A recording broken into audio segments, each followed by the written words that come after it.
There are two things dominating the headlines this week: Mamdani and net zero. Lenore, can you see a connection between these two things which are happening on opposite sides of the world? Strangely, I can, Bridie.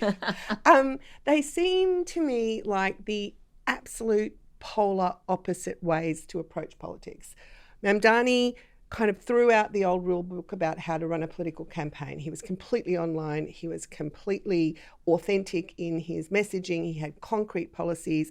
He kind of said, I'm for the working person. He gave hope to all kinds of New Yorkers, diverse New Yorkers, young New Yorkers.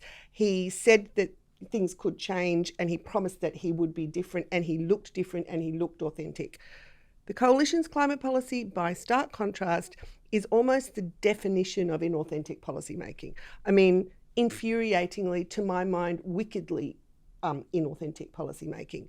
They, for probably 20 years now, have tried to pretend that they have a policy to reduce emissions while actually having a policy that doesn't do very much to reduce emissions.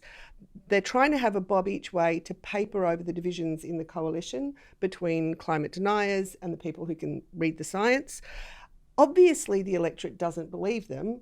That's why the Teals are occupying all the former Liberal seats.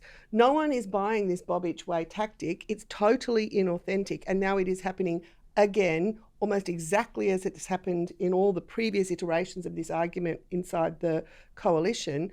And so I think that's the connection. Like, that is how politics looks authentic, and this coalition debate, if you want to call it that, looks totally inauthentic.